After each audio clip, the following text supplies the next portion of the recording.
Book 22. Now resourceful Odysseus stripped his rags from him and sprang up atop the great threshold, holding his bow and the quiver filled with arrows, and scattered out the swift shafts before him on the ground next to his feet, and spoke his word to the suitors. Here is a task that has been achieved without any deception. Now I shall shoot at another mark, one that no man has struck, and if I can hit it, and Apollo grants me the glory. He spoke and steered a bitter arrow against Antinous. He was on the point of lifting up a fine two-handled goblet of gold, and had it in his hands, and was moving it so as to drink of the wine, and in his heart there was no thought of death. For who would think that one man, alone, in a company of many men at their feasting, though he was a very strong one, would ever inflict death upon him and dark doom? But Odysseus, aiming at this man, struck him in the throat with an arrow, and clean through the soft part of the neck the point was driven. He slumped away to one side, and out of his stricken hand fell the goblet, and up and through his nostrils there burst a thick jet of mortal blood, and with a thrust of his foot he kicked back the table from him, so that all the good food was scattered on the ground, bread and baked meats together. But all the suitors clamored about the house when they saw that the man was fallen, sprang up from their seats and ranged about the room, throwing their glances every way all along the well-built walls. But there was never a shield there, nor any strong spear for them. But they scolded Odysseus in words full of anger, saying, "Stranger, it is badly done to hit men. You will never achieve any more trials. Now your sudden destruction is certain, for now you have struck down the man who was far the greatest of the youth of Ithaca. For that the vultures shall eat you." Each spoke at random, for they thought he had not intended to kill the man, poor fools, and they had not yet realized how over all of them the terms of death were now hanging. But looking darkly upon them, resourceful Odysseus answered, "You dogs, you never thought that I would any more come back from the land of Troy. And because of that, you despoiled my household and forcibly took my serving women to sleep beside you, and sought to win my wife while I was still alive, fearing neither the immortal gods who hold the wide heaven, nor any resentment sprung from men to be yours in the future. Now upon all of you the terms of destruction are fastened." So he spoke, and the green fear took hold of them all, and each man looked about him for a way of escaping sheer death. Only Eurymachus spoke up and gave him an answer. "If in truth you are Odysseus of Ithaca, come home. What you have said is fair about all the wickedness done you by the Achaeans, much in your house and much in your country. But now the man is down who is responsible for all this, Antinous. It was he who pushed this action, not so much that he wanted the marriage or cared for it, but with other things in mind, which the son of Cronos would not grant him, to lie in wait for your son to kill him, and then be king himself in the district of long-founded Ithaca. Now he has perished by his own fate. Then spare your own people, and afterwards we will make public reparation for all that has been eaten and drunk in your halls, setting each upon himself an assessment of 20 oxen. We will pay it back in bronze and gold to you until your heart is softened. Till then, we cannot blame you for being angry." Then looking darkly at him, resourceful Odysseus answered, "Eurymachus, if you gave me all of your father's possessions, all that you have now, and what you could add from elsewhere, even so I would not stay my hands from the slaughter until I have taken revenge for all the suitors' transgressions. Now the choice has been set before you, either to fight me or run, if any of you can escape death and its spirits. But I think not one man will escape from sheer destruction." So he spoke, and the others' knees and the heart within them went slack. But Eurymachus cried a second time to the suitors, "Dear friends, now this man will not restrain his invincible hands. But since he has got the polished bow and the quiver, he will shoot at us from the smooth threshold until he has killed us one and all. Then let us remember our warcraft. Draw your swords, and hold the table before you to ward off the arrows of sudden death.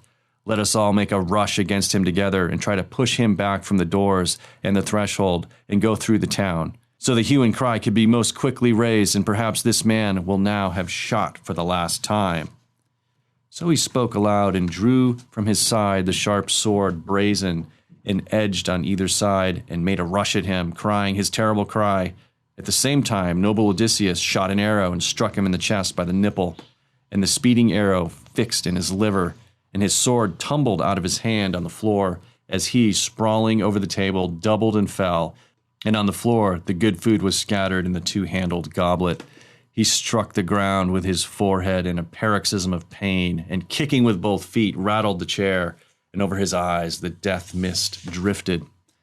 Amphinomus, springing forward to face glorious Odysseus, made a rush against him and drew his sharp sword, thinking he might be forced to give way from the doors.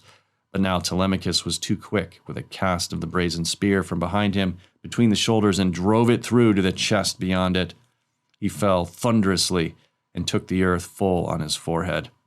Telemachus sprang away and left behind the far shadowing spear where it was in Amphinomus, turning back for fear that as he pulled out the far shadowing spear, some other Achaean might drive at him in an onrush, or else strike him from close up.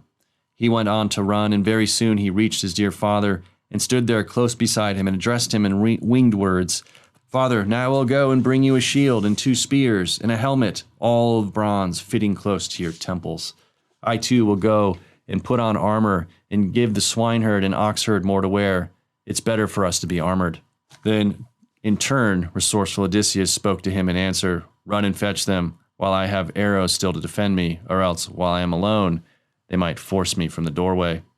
So he spoke, and Telemachus obeyed his dear father, and went on his way to the inner room, where glorious armor was stored away, and took from inside 4 shields, and 8 spears, and 4 helmets plated with bronze and crested with horsehair, and carried them back, and very soon he reached his dear father.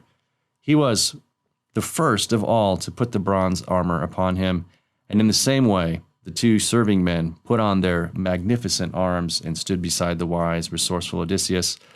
Odysseus, while he still had arrows left to defend him, kept aiming at the suitors in the house. And every time he hit his man, and they dropped one after another. But when there were no more arrows left for the king's archery, he set the bow so it leaned against a pillar sustaining the strong-built palace, there by the shining walls. Then himself threw across his shoulders the shield of the 4-fold ox-hide. Over his mighty head he set the well-fashioned helmet, and the horsehair crest, and the plumes nodded terribly above it. Then he caught up 2 powerful spears edged with the bright bronze. There was a side door in the strongly constructed wall, and also next the edge of the threshold into the well-made palace, a way through the alley, with the door leaves fitting it closely. Odysseus told the noble swineherd to take a position near this and watch it. Only one at a time could attack there. Aegalus cried aloud to all of the suitors, "Dear friends, could not one man slip away through the side door and tell the people?" So the hue and cry could be most quickly raised, and perhaps this man will now have shot for the last time. Then in turn, Melanthios, the goatherd, answered him, "It cannot be, illustrious Aegalus. The fine doors to the court are terribly close. The mouth of the alley is difficult to force. One man could hold against all if he were a fighter. Come rather, let me bring you arms from inside the chamber to arm you. For there, I believe, and in no other place, Odysseus and his glorious son have hidden them." So Melanthios, the goatherd, spoke and climbed through to Odysseus' inner chambers by the vents in the great hall. From there he took out 12 heavy shields, and as many spears, and as many brazen helmets, crested with horsehair, and went on his way and quickly handed them to the suitors. Then the knees of Odysseus went slack, and the heart within him, as he saw them putting their armor about them and shaking the long spears in their hands. He thought it was monstrous treason, and he spoke now in winged words to Telemachus. "Telemachus, some one of the women here in the palace, or Melanthios, has made an evil attack upon us." Then the thoughtful Telemachus said to him in answer, "Father, it was my own mistake, and there is no other to blame. I left the door of the chamber, which can close tightly, open at an angle. One of these men was a better observer than I. Go now, noble Eumaeus, and close the chamber door, and see if it is one of the women doing this, or Melanthios, son of Delios, which is what I think." Now as the two were conversing thus with each other, Melanthios the goatherd went back into the chamber to bring more splendid armor, but the noble swineherd sighted him. Quickly he spoke a word to Odysseus standing close by him. "Son of Laertes, the seed of Zeus, resourceful Odysseus, there is the deadly man again, the one we suspected, on his way into the chamber. Now give me your true instructions, whether, if I prove stronger than he is, I am to kill him, or bring him back here to you, so he can pay for the many transgressions all that he has devised in your house against you." Then resourceful Odysseus spoke in turn and answered him, "Telemachus, and I will hold off the haughty suitors in all their fury here inside the palace. You two twist the feet of Melanthius and his arms behind him, put him away in the chamber and fasten boards behind him. Then make him secure with a braided rope and hoist him upward along the high column till you fetch him up to the roof beams. Thus, while he stays alive, he will suffer harsh torment." So he spoke, and they listened well to him and obeyed him. They went into the chamber. He was there, but he did not see them. Now, as he was searching out weapons deep in the back of the chamber, and they stood there waiting for him behind the columns on either side, until Melanthius, the herdsman of goats, came over the sill. In one hand he was holding a splendid helmet, and in the other the ancient shield, all fouled with mildew of the hero Laertes, which he had carried with him as a young man. It had been lying there, and the stitches were gone on the hand straps. Now they sprang out and seized him, caught hold of his hair, and dragged him in, and threw him down on the floor, there in his anguish of heart. And in the hurtful bond they securely fastened his feet and arms, twisted all the way back, obeying the orders given by great enduring Odysseus, the son of Laertes. Then they made him secure with a braided rope and hoisted him high on the column until they fetched him up to the roof beams. Then you spoke and jeered at him, O swineherd Eumaeus. "Now the whole night long, Melanthius, you shall keep watch wakefully, laid as you deserve to rest. Now the whole night long, Melanthius, you shall keep watch wakefully, laid as you deserve to rest on a soft bed, well aware of the young dawn throned in gold as she rises up from the ocean rivers at the time when you used to drive in the goats to the palace so as to make a feast for the suitors." So they left him there, trussed up in his horrible bindings. The herdsmen closed the shining door and put on their armor and went and stood beside the wise, resourceful Odysseus. There both sides stood, breathing valor, the 4 men holding the threshold, but inside the house were many and brave men. Now to these men came the daughter of Zeus, Athena, likening herself in voice and appearance to Mentor. Odysseus was happy when he saw her and hailed her, saying, "Mentor, help me from hurt, and remember me, your companion and friend, who have done you so much good. We too grew up together." He spoke so, but thought it was Athena, leader of armies. On the other side, in the palace, the suitors cried out against her. The first to threaten was Aegolas, son of Damastor. "Mentor, never let Odysseus, by talking, persuade you to fight against the suitors and defend them. Consider what we purpose to do, and I think it will be accomplished. When we kill these men, the son and the father, you too shall be killed in their company for what you are trying to do here in the palace. You shall pay for it with your own head. But when with the bronze we have taken away the lives of you, all the possessions which are yours, both here and elsewhere, we shall count in with those of Odysseus, nor will we suffer your sons to go on living here in your halls, nor your daughters, the loving wife, to go about in the town of Ithaca." He spoke, and Athena in her heart grew still more angry, and she scolded Odysseus in words full of anger, saying, "No longer, Odysseus, are the strength and valor still steady within you, as when, for the sake of white-armed illustrious Helen, you fought 9 years with the Trojans, ever relentless, and many men you killed there in the dreaded encounter. And by your wise counsel, the wide-wayed city of Priam was taken. How is it now, when you have come back to your own possessions and house, you complain instead of standing up to the suitors? Come here, friend, and watch me at work, standing beside me. See what kind of man is Mentor, the son of Alcimos, and how against your enemies he repays your kindness." She spoke, but did not yet altogether turn the victory their way.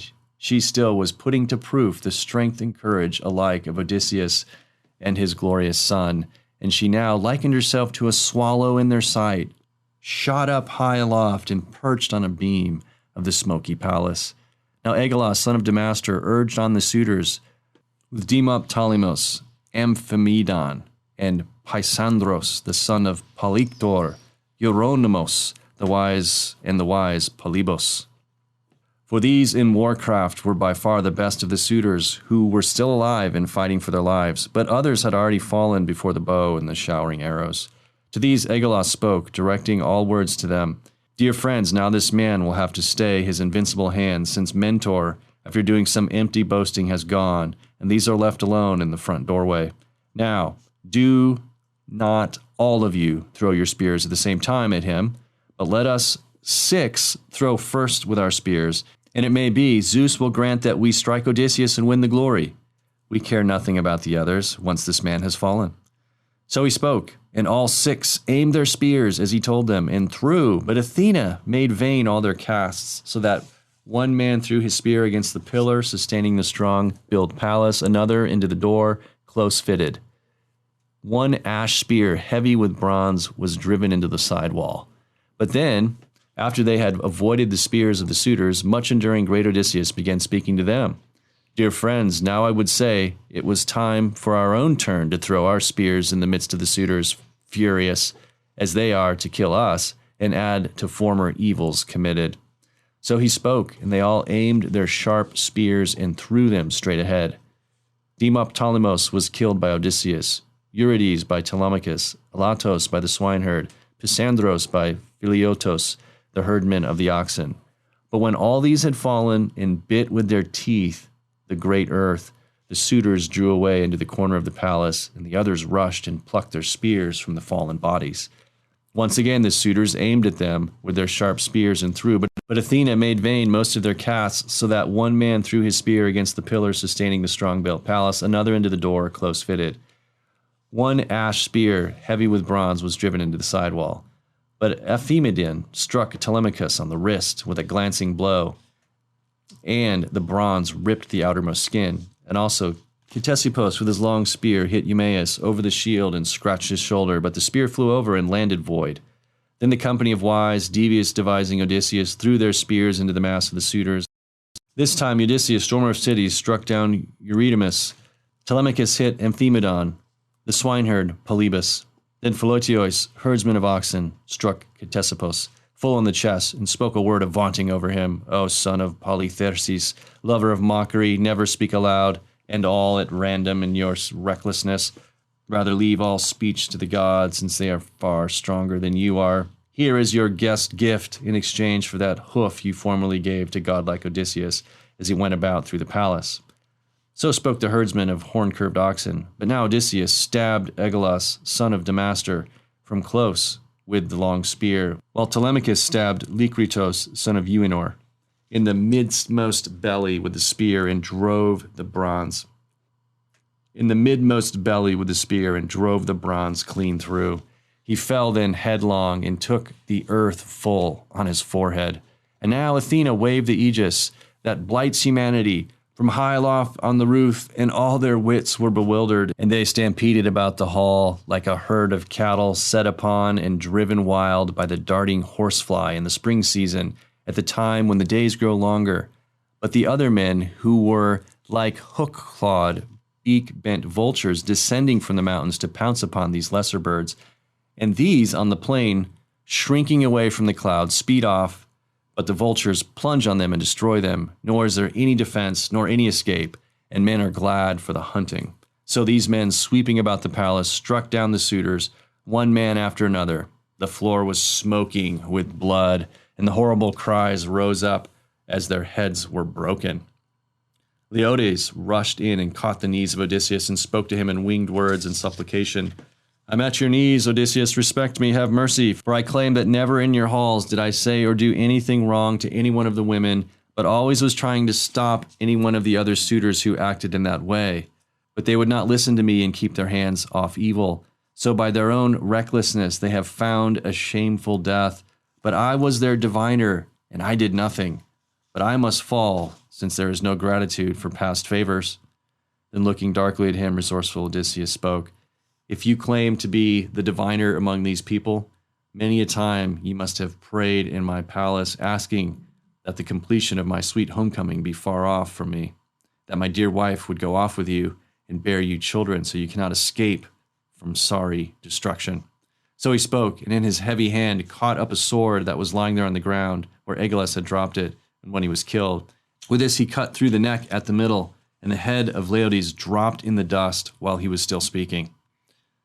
Phemios, the singer, the son of Terpias, still was skulking away from death.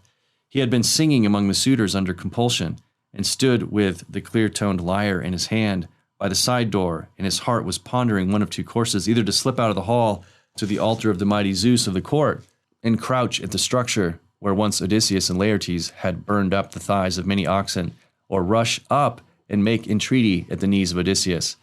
Then in the division of his heart, this way seemed best to him, to seize hold of the knees of Odysseus, son of Laertes. Thereupon he laid the hollow lyre on the ground, between the mixing bowl and the chair and the nails of silver. But he himself rushed in and caught the knees of Odysseus, and spoke to him in winged words and in supplication. I'm at your knees, Odysseus. Respect me, have mercy. You will be sorry in time to come if you kill the singer of songs. I sing to the gods and to human people, and I am taught by myself, but the God has inspired in me the song ways of every kind. I am such a one as can sing before you as to a god. Then do not be furious to behead me. Telemachus too, your own dear son, would tell you, as I do, that it was against my will, and with no desire on my part, that I served the suitors here in your house and sang at their feasting. There were too many of them, and they were too strong, and they forced me to do it. So he spoke, and the hallowed prince Telemachus heard him. Quickly then he spoke to his father, who stood beside him. Hold fast, do not strike this man with the bronze, he is innocent. And let us spare Medon, our herald, a man who has always taken care of me while I was a child in your palace, unless, that is, Philotios or the swineherd has killed him, or unless he came in your... Unless, that is, Philotios or the swineherd has killed him, or unless he came in your way as you stormed through the palace. So he spoke, and Medon, a man of prudent thoughts, heard him, for he had hidden under a chair and was put on about him. For he had hidden under a chair and put on about him the hide of an ox, freshly skinned, so avoiding black death.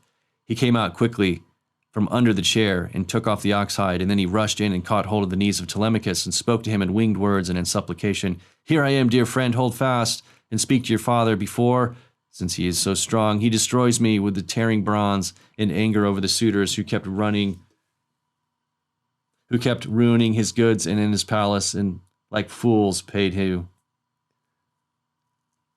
Who kept ruining his goods in his palace, and like fools paid you no honor. Then resourceful Odysseus smiled upon him and answered, Do not fear. Telemachus has saved you and kept you alive. So you may know in your heart, and say no other. And say to another, the good dealing is better by far than evil dealing. But go now from the palace and sit outside, away from the slaughter, in the courtyard, you and the versatile singer, so that I can do in the house the work that I have to do. So he spoke, and the two went away outside the palace and sat down both together beside the altar of mighty Zeus, looking all about them, still thinking they would be murdered. Odysseus looked about his house to see if any man still was left alive, escaping the black destruction. But he saw them, one and all, in their numbers, lying fallen in their blood and in the dust, like fish, whom the fishermen have taken in their net with many holes and dragged out onto the beach, onto the hollow beach from the gray sea, and all of them lie piled on the sand, needing the restless salt water. But Helios, the shining sun, bakes the life out of them. Like these, the suitors now were lying piled on each other. Then at last, resourceful Odysseus said to Telemachus, Telemachus, come now, summon in the nurse Eurycleia, so that I can say what is on my mind to say to her. So he spoke, and Telemachus obeyed his dear father. He opened the door and called out to the nurse, Eurycleia, rise and come here, aged woman, you who watch over all that the serving women do here in our palace. Come here, my father calls you, he has something to tell you. So he spoke, and she had no winged words for an answer, but she opened the doors of the strong-built great hall and went on inside, but Telemachus went ahead, leading her. There she found Odysseus among the slaughtered dead men, spattered over with gore and battle filth like a lion who had been feeding on an ox in the fields and goes off covered with blood, all his chest and his flanks on either side bloody, a terrible thing to look in the face. So now Odysseus' feet and his hands above him were spattered. She, when she saw the dead men in the endless blood, began then to raise a cry of triumph, having seen it was monstrous work. But Odysseus checked her and held her for all her eagerness, and spoke to her and addressed her in winged words, saying, Keep your joy in your heart, old dame. Stop, do not raise up the cry. It is not piety to glory over slain men. These were destroyed by the doom of the gods and their own hard actions, For these men paid no attention at all to any man on earth who came their way, no matter if he were base or noble. So by their own recklessness they have found a shameful death. Now assemble here the women who are in the palace, both those who have done me no honor and those who are innocent." Then the beloved nurse Eurycleia said to him in answer, "So, my child, I will tell you the whole truth of the matter. You have 50 serving women here in your palace, and these I have taught to work at their own tasks, the carding of wool, and how to endure their own slavery. Of these 50, 12 in all have taken to immorality. Then pay no attention to me or even to Penelope. Telemachus is but lately come of age, and his mother would not let him be in charge of the serving women. But come, let me go up to the shining upper chamber and tell your wife, some god has sent down a sleep upon her."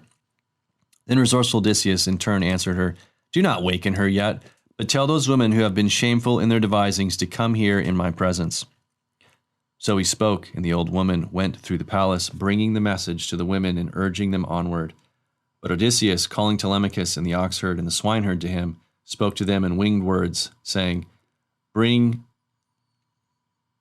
the work of carrying out the bodies, and tell the women to help, and after that to wash the beautiful chairs and tables clean with water and porous sponges. Then, after you have got all the house back in good order, lead all these maidservants out to the well-built palace between the roundhouse and the unfaulted wall of the courtyard, and hew them with a thin edge of the sword until you have taken the lives from them all, and they forget Aphrodite, the goddess they had with them when they lay secretly with the suitors. So he spoke, and all the women in a huddle came out with terrible cries of sorrow and big tears falling. First they carried away the bodies of all the dead men and laid them under the portico of the well-built courtyard, stacking them on each other. Odysseus himself directed them and hurried them on. They carried their bodies out. They had to. Then, after they had done this, the women washed the beautiful chairs and clean tables with water and porous sponges. After this, Telemachus, the oxherd, and the swineherd scraped out the floor of the strongly constructed house with shovels, and the women carried the scrapings away and piled them outside. But after they had got all the house back in good order, leading the maidservants out of the well-built palace, between the roundhouse and the unfaulted wall of the courtyard, they penned them in a straight place from which there was no escaping. Now the thoughtful Telemachus began speaking among them. "I would not take away the lives of these creatures by any clean death, for they have showered abuse on the head of my mother, and on my own head too, and they have slept with the suitors." So he spoke, and taking the cable of a dark prowed ship, fastened it to the tall pillar and fetched it about the roundhouse. And like thrushes who spread their wings, or pigeons who have flown into a snare set up for them in a thicket, trying to find a resting place, but the sleep given them was hateful. So their heads were all in a line, and each had her neck caught fast in a noose, so that their death would be most pitiful. They struggled with their feet for a little, but not very long.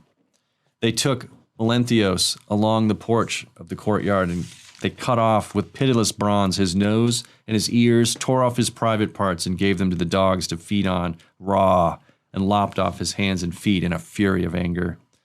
Then, after they had washed their own hands and feet clean, they went into the house of Odysseus.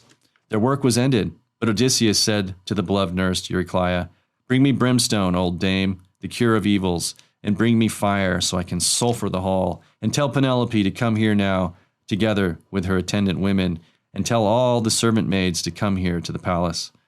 Then the beloved nurse Eurycleia said to him in answer, "All this you have said, my child, was fair and orderly, but come now, let me bring you out a mantle and tunic, and do not stand thus far in the hall, with your broad shoulders covered over with rags as they are. That would be scandalous." Then resourceful Odysseus spoke to her and answered her, "Before all this, let me have the fire in my palace." He spoke, and the dear nurse Eurycleia did not disobey him. She brought him out the fire and brimstone, and then Odysseus cleaned his palace, house, and courtyard alike with sulfur. The old women went out through the fine house of Odysseus to take the message to the women and tell them to gather. They came from the main house, and in their hands held torches, and all the serving women clung to Odysseus and greeted him, and made much of him, and kissed him on his head and his shoulders and hands, admired him, and sweetly longing for lamentation and tears took hold of them. He recognized all these women.